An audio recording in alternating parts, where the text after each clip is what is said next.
Hi everyone, my name is Surya Keto, and today I'm going to show you how to connect your server and client machine. So before we get started, let's go down here to our network and sharing center. From here we're going to go to adapter settings, and we want to look to see if our VirtualBox is installed. So here it is, and click on it, and we're going to go on properties.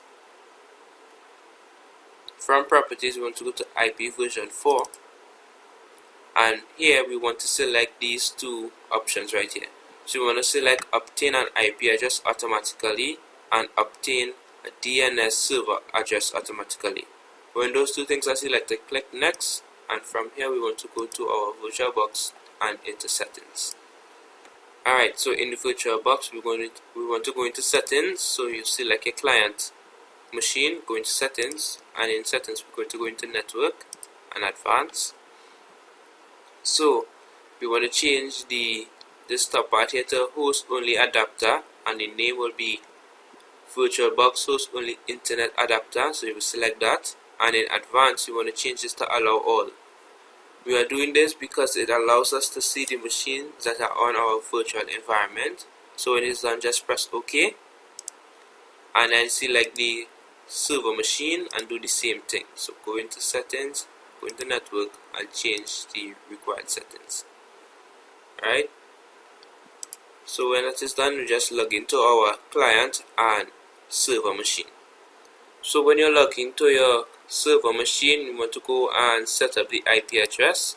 So you want to go to network and sharing center again, and from there we want to go to, wait for this to load. Alright, so from here we want to go to manage network connections, and then right click, go on properties, choose IP version 4, and then for the IP address on top here it will be 192.168.0.1. For the subnet mask, when you click to enter, this will come up as default. If it doesn't, just enter it in. And for the DNS server, it will be the same as the server IP address.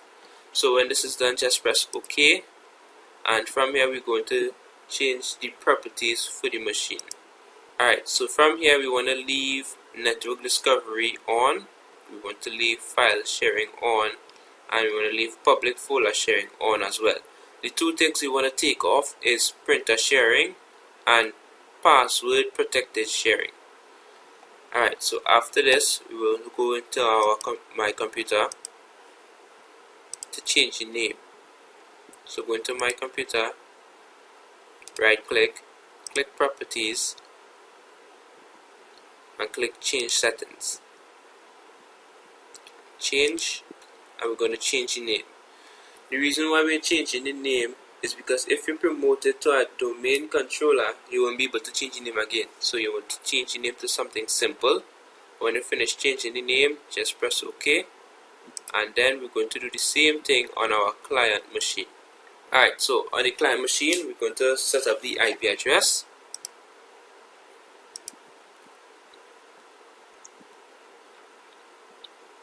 Go to change adapter settings, right click, go to properties,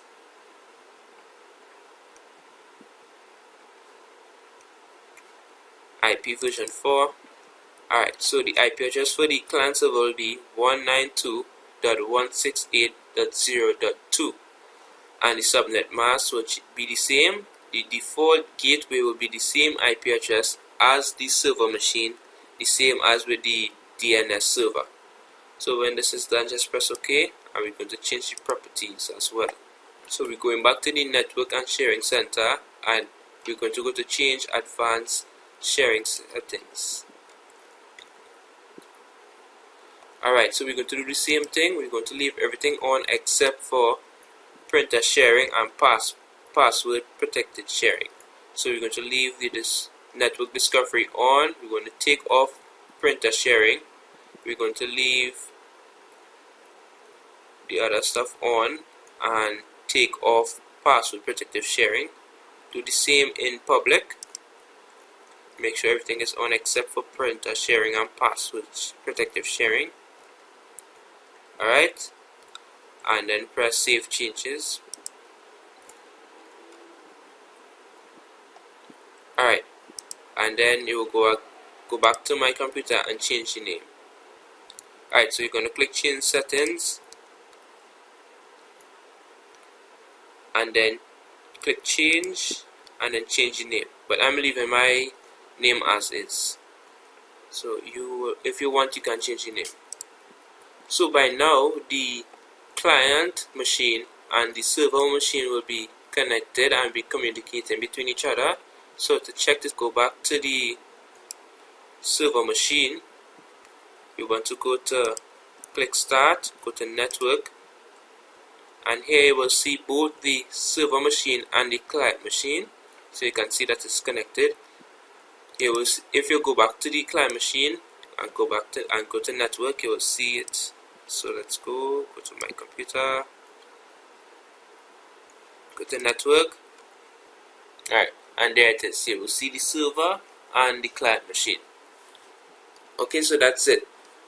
The client machine and the server machine are communicating and they are connected, as you see here. So I hope this video was helpful and thanks for watching.